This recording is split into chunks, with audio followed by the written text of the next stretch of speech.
On today's episode of the Jamaican cooking journey, I'll be sharing with you a one-pot brown stew and potatoes dish. Brown stew, chicken and potatoes. I think about 5 years back, I gave you the one-pot curry chicken and potatoes. Now I'm going to give you the one-pot brown stew chicken and potatoes. And let me pause here to say special thanks to my patrons that have been making my page possible. And if you would like to be a member of my Patreon family, check in the description of this and all my other videos. There will be the link. Thank you. So right on over here, inside here, I've got some chicken pieces, mainly chicken breast, and they are mostly skinless. Just a few little pieces of skin I left on. Not a lot, but they are not boneless. They are breast mainly. I have here some of the smallest potatoes, and I'm going to be peeling off these really sparingly. So right on over here now, I've got my skillet, and you want to choose a skillet that the bottom is really thick, because I'm going to be browning them off, and whilst they're browning off, I'll be covering its breast, and I don't want it to be all dried out. My skillet is preheating, still not to the temperature that I would like. Hot water in your kettle or in a pot or something is always a must when cooking. So I'm going to wait on my skillet right now to get all preheated, and then I will return. Let me take this opportunity to tell you a blessed and peaceful Easter. Although I did on all of my channels post on the community page, I did wish you a happy Easter. So for those of you who did not know, I did post from Friday wishing you all and your family a happy Easter, but maybe not everybody goes to the community page. Next clip. I did emphasize in the prior clip a very thick bottom skillet, and I'm going to be doing that again. This is how my pieces are looking, and I'm going to be browning them off from side to side. I'll be putting in all these pieces. You notice they don't have lots of skins. I took the time to remove most of the skins, not all. So if you want to leave your skins on, as I always say, the skin gives it a better, but we're not doing like, we're going to do it like halfway. You'll see what I'm doing. So we want to get these in, and at the same time we want to get our flame up. And we are going to be browning them off in this skillet. Also, I will be covering. So you see the thickness of your skillet matters. It will be browning or frying off. Well, I say browning off. Some people say frying. Fine. You do you say you. I'll be doing this, and while I'll be doing this, I also be letting these breasts cook. And I want the juiciness, because breasts tend to be dry. We don't want them dry. So I have it up, and I am going to be covering it. Having it up is a plus, because as it browns off right there, it's trapping steam in there. So it also will help it not to get burnt and dried out, if that makes sense. So I'm gonna go right here now. We're gonna need this container, and I'm gonna be washing all these are the potatoes. You see the sizes of the potatoes that I choose. We'll be putting them in their hole. So I'm gonna go now, peel them off very sparingly, and I leave them in some water for them not to oxidize. What is happening?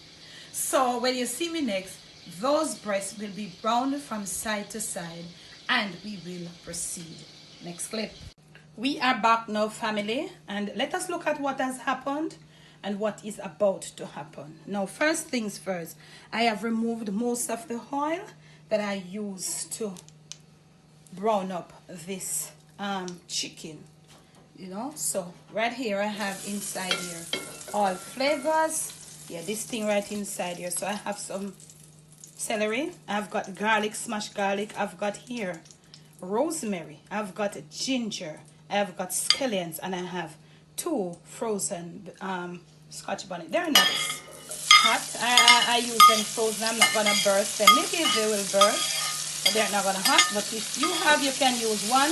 If you don't want to use any scotch bonnet, you just use what you want to use. So with some heat right under there now, we're gonna be picking up this. Also some Jamaican pimento seeds right there. We're gonna move this around in this pot, and as I keep saying, your skillet, the bottom of your skillet should be thick. We're gonna take our time. This is on a medium flame, and we're gonna take up all of this. We're gonna use these herbs because let me tell you, I did season with just a little cinnamon, a little garlic powder, my little seasoning mix, and a little pinch of salt and a little cumin. So this is what you will get when you fry covered. And I want to show you that, you see, they are so juicy. These are breasts. They are so juicy. You see them?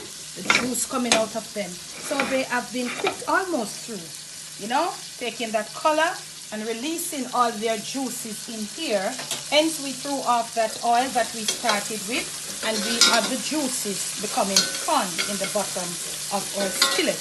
Now this is totally up to you where you want to use it. I'm going to use some white cooking wine to deglaze this right now.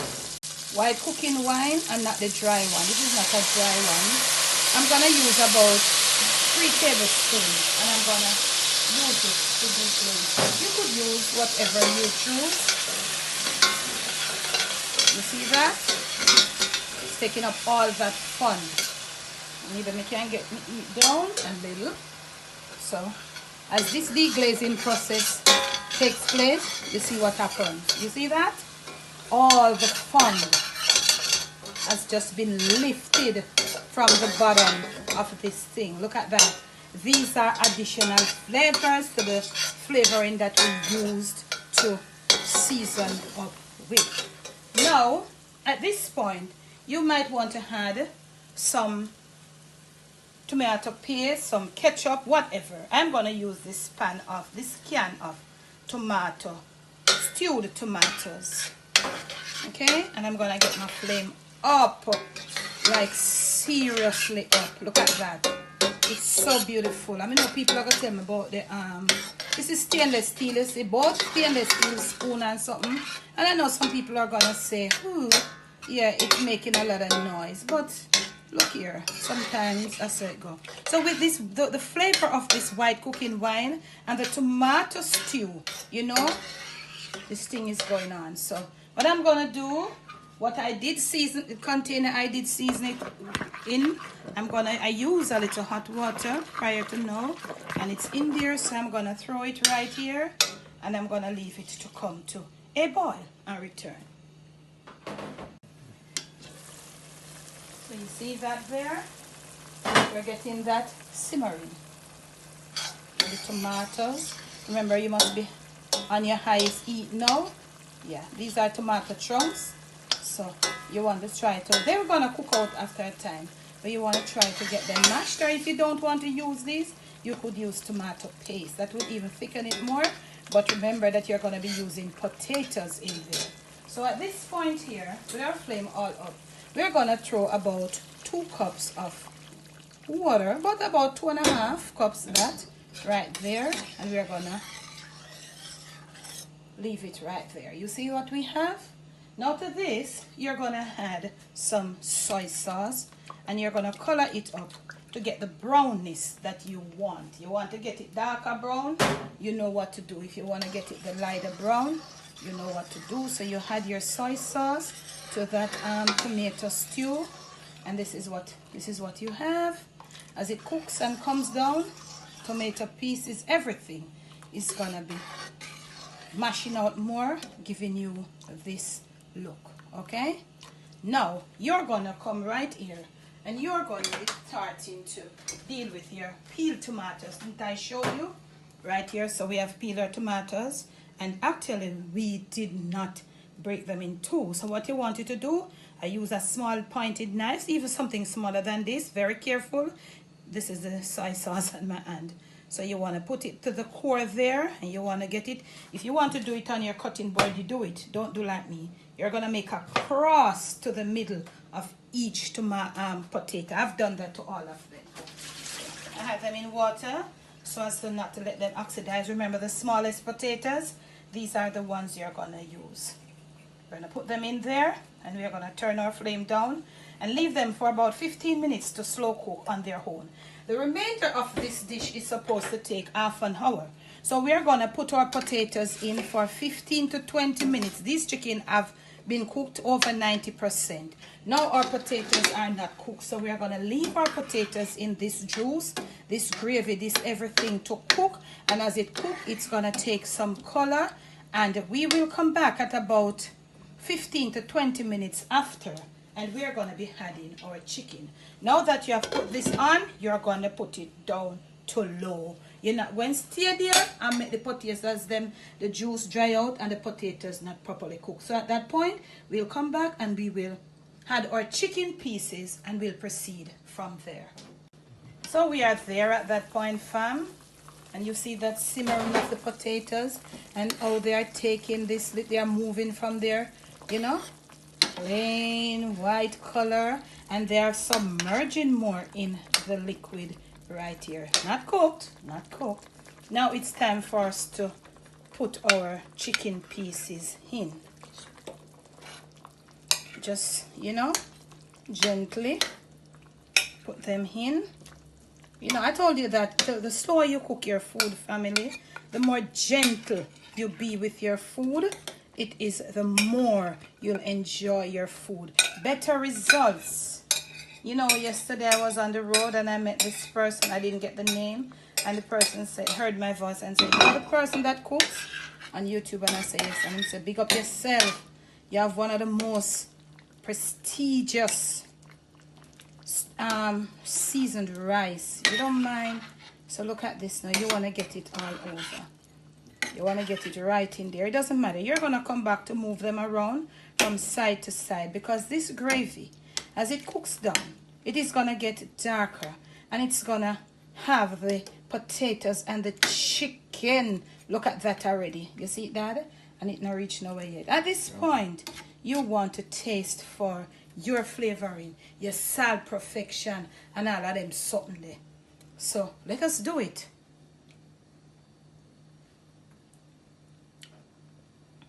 I may want a pinch of salt for mine at this point, so I'm definitely gonna do that. A pinch of salt I'll need. I wanna know I'm not going too much with the salt, and this is good for me. So when adding a pinch of salt, you just sprinkle it all over. Let it stay at this simmer. Look at how they are coming together already. Now, you see how thin this gravy is. But as the potatoes cooks almost down to finished, they will break down, releasing their starches in the gravy, making it thick. So you're gonna come every now and then to spoon your little gravy over these things. They're all, and as it cooks, they will be submerged. You notice you can hardly see your potatoes now. They are being submerged in the gravy. So when they are fully cooked, the gravy will cover them all over. Come a few times, coming back to turn your chicken pieces over and to lift up some of this thing and to spoon it all over. You want your potatoes cooked, properly cooked, not mashed. And you're going to come to turn your chicken pieces over as the gravy thickens and as it recedes, and you get that thickness and you get that niceness and all of that. Look at this pot of beauty. Brown stew chicken and potatoes. One pot. I'll catch you when this is through. Now, this has been finished and I've turned my flame off. It's about a minute. Shoot them up, Dad. Look at this finishing. Shoot them up on it, Dad. Look at this finishing. Thought you did love that curry one? Let me show you what the first thing you need to do. You see how those potatoes have been submerged.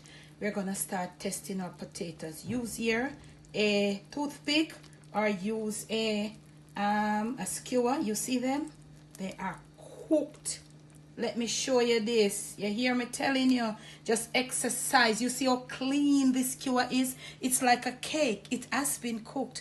Exercise this cooking expertise that I've showed you, and you will be good to go. Let me take up some of this gravy I show you, man. Look here, man. Brown stew chicken and potatoes, one pot. Check out that curry one that I did years ago.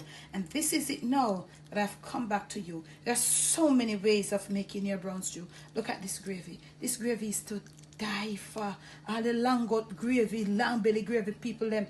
They look at this beauty. Look at this. You saw what I did. You just do that. Thanks for the love. Thanks for the support. Thanks for all that you have been doing. Remember to make sure that you thumbs up my videos. Remember to leave me a comment below. Interact with me in the comment section. Talk to me. Look at your chicken pieces. Slow does it. I'll catch you again with another video.